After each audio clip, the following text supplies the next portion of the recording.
it's identified all over the place. Sorry, it's for the internet folks. The thing to be aware of, from my perspective, is that the person that's thinking about having stuff, the term slab, they like to say encapsulate, but so you're going to have your book professionally graded and encapsulated.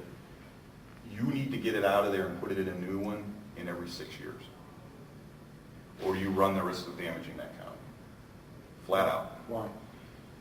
The comics are made, well, the new comics you may have some more room, you may have some more time on that because they're better paper. But vintage comics from this era were made on a really unstable, the cheapest paper they could ever get, and it decays even under the best of conditions, and as it decays, it releases gas. And that gas will brown the paper out unless it's released. So that's why I say top loader Mylars for vintage stuff, because the top's open, it will actually breathe. I mean, it's an organic item. It needs to be able to breathe. Yeah, it's kind of like, people talk about wines and the way and the conditions that you need to, as far as storing stuff goes, I'm sure John can elaborate. Dry, cold, and dark. Dry, cold, and dark. And really the drier, the closest to really 55 to 65 degrees. Better. Dry and dark. I mean, so in Richmond, I have a basement that's subterranean, and outside of potential, moisture issues, it's, if any of my neighbors collected comics, I would recommend that they stash them in the basement. I only stash my personal stuff, which is usually like beater reader comics, because the investment stuff, I look at dollar signs. I don't look at the comic book anymore, which is kind of a crude thing. But I've for my company, I've swapped out. I'd come across like, oh wow, I love Green Lantern. This Green Lantern comic book is really nice shape. I bought this for myself. I'm like, wait a minute, my store has like a beat up one that's missing half the cover. I'm going to swap this out and make a dude who's into high grade investment stuff happier, because he might send it off to CGC and get it slabbed, and he'll have something that's very, very, very special because of how sharp it is. In the meantime, I'll still be able to read a copy of that Green Lantern book. So I don't want to discount it, but that's the difference of should I slab or not. That guy should slab that book if his desire is to have one of the best copies in town and have that same copy to give to the people that he cares about when he's no longer collecting comic books, as opposed to reading them. Now, I have a different opinion. I say for the collector / investor, and I don't care who the collector is, there's always an investment piece of collecting. It's part of it's the archaeology of finding something. I mean, to me, finding the comic is more fun than owning it. Once I own it, I don't care as much. Well, the ones I haven't seen, that's what I'm after. And that is, like, I've seen a zillion copies of Liberty Meadows. And it's still hard to come by, Liberty Meadows 1.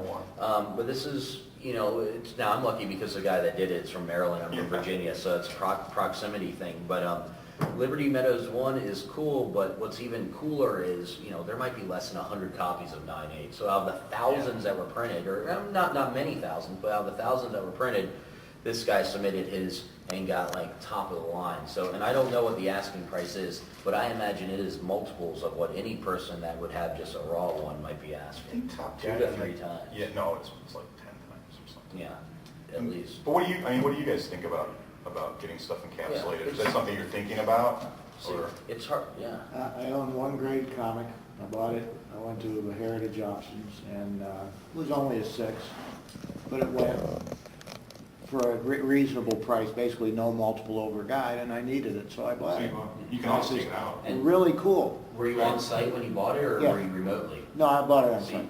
the benefit if you weren't on site is that you would know that it would be at least within that medium grade range of the 6.0, somewhere right around there of what you were looking for. And that's another, like he was mentioning, the benefit of selling it is if you weren't there, you would know that it was a 6.0, and you would know that it was in the case, and you would know it's unrestored. Right. I think one of the greatest services of the CGC is the restoration check. Because I can tell you, I've personally been hurt by buying something I couldn't find the restoration, and I bought books from other great, wonderful people in the comic book vending community, and they didn't know it. So, and I will say this, and it's we never sell a restored book without disclosing it if we know about it. But I'm sure sometime in our period we have sold something that somebody took a little marker for and dinged it up because I bought them. I've bought hundreds of dollars worth of comic books that were restored and had no idea, from people that had no idea, who bought it from folks that probably had no idea. A case in point, I bought Amazing Fantasy 15 that somebody had gone in with a brown marker, that's first appearance of Spider-Man, and color touched the whole thing. And the person I bought it from, who paid huge money for it 10 years ago, never knew that it was restored because he never opened the book up until I opened it up and said, oh, look at this marker. And he was like, well, what is that? Well, that's somebody that went in to beautify the book. But had he had it slabbed, they would have easily identified it as been a restored book.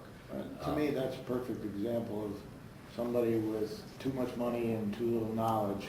You know, only invest in what you know about. You better be intimately familiar before you spend money. I would love to sit on a restoration panel someday, because our hobby is the only hobby that doesn't accept it. You know, if you buy a car, it's more valuable restored. If you buy an oil painting, it's more valuable. Movie posters, they want them restored. Well, But our hobby I'm doesn't not sure accept I agree with that. It's not that people want them restored.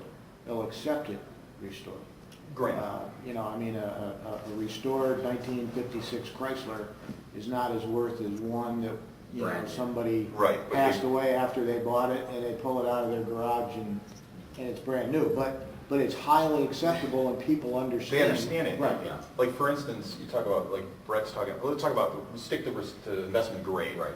So let's say I've got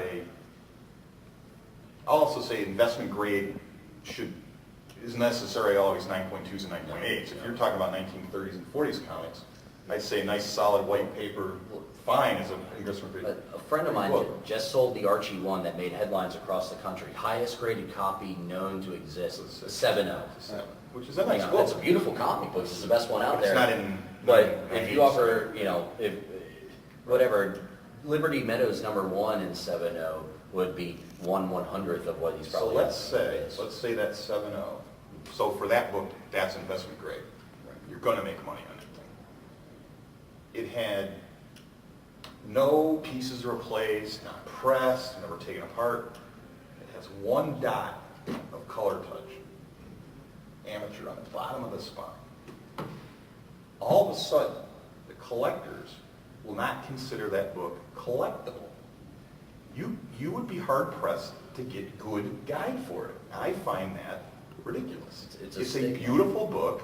You should take some value off for that color touch, but not make it uncollectible. You know, I mean, it's bizarre. I mean, another one would be, suppose you got, you know, a split spine on something. Yeah. You go, okay, so it's a good, but the guy's fixed it, okay, and he's done it in a good way that's not going to eat the paper up and everything. I'll still sell it to you for good. It was a good comic. It's a good grade. It's split. No, it's got a tear on it. So you would rather have the book with this giant tear than the one that's been fixed at the same price. So And I sold a detective it's today. an odd thing in our hobby, I think, more than in others. Yeah, but Coins, it's the same way. You can't I mean, to screw with me, coins. those are not collectors. They're Yeah. investors. Right. And that's kind of what this panel And gets that's what back we're to. talking about, right? It's frustrating because you're talking to two folks that love comic books, and we want to sell you whatever Still read you 'em. want in any shape, just to satisfy the, you know, my need to have comics and your need to have comic books. So, but an actual investment grade, you know, another thing what John mentioned is if there's that color touch, I could take a razor blade and just chop off that little piece And all of of a color sudden now touch it's worth and then a lot boom. more. And everybody wants it more, and you're like, wait a minute, before It it looked had nicer. everything and somebody had hit it with a magic marker. Now, there's a piece razor bladed out and everybody wants it more. And it's worth good value. So, The value no, is but that. I'm not